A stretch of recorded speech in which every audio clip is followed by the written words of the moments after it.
पश्चिम बंगालच्या निकालाचं चित्र स्पष्ट झाल्यानंतर भाजपनं देशभर जल्लोष सुरू केला। इकडे मुंबईतील भाजपच्या कार्यालयातही जोरदार सेलिब्रेशन करण्यात आलं। मुख्यमंत्री फडणवीसांसह प्रदेशाध्यक्ष रवींद्र चव्हाणही या ठिकाणी आले होते।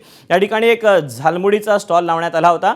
पश्चिम बंगालच्या निवडणुकीत झालमुडी हा पदार्थ चांगला चर्चेत आला होता। बंगालमध्ये मिळणारी झालमुडी म्हणजे सुखी भेळ ही खूपच प्रसिद्ध आहे।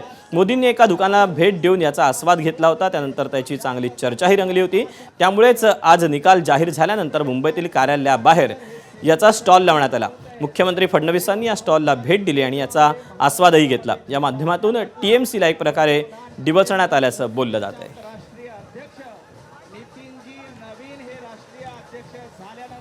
पहिली निवडणूक आणि या पहिल्या निवडणुकीमध्ये भारतीय जनता पार्टीने आजचा दिवस आपल्या सर्वांकरता एक अतिशय ऐतिहासिक दिवस आहे।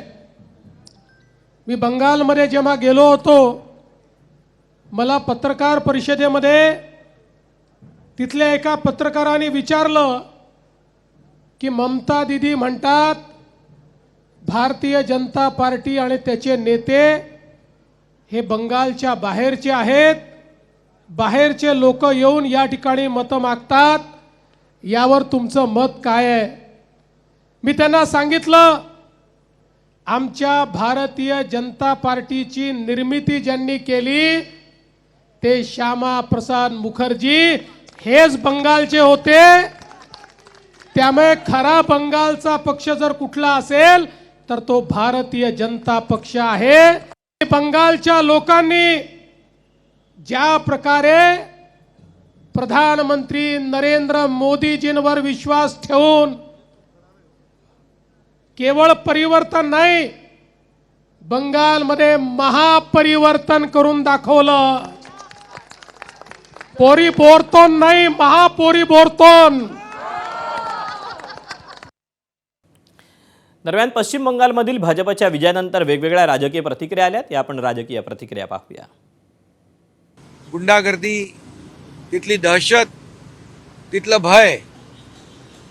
भय संपलं आणि म्हणजे ममता दीदींचं भय संपलं आणि मोदीजींचा विश्वास जिंकला। आणि त्या ठिकाणी केंद्रीय गृहमंत्री अमित शाह साहेब गेले 8-10 वर्ष सातत्याने बंगालमध्ये पक्षवाढीचं काम करत होते।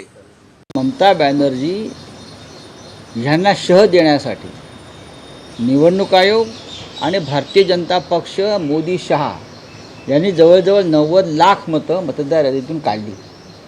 90 लाख मतं जेव्हा एकाच वेळेला डिलीट केली जातात त्याचा परिणाम निकालावर होतो। एबीपी माझा, उघडा डोळे बघा नीट।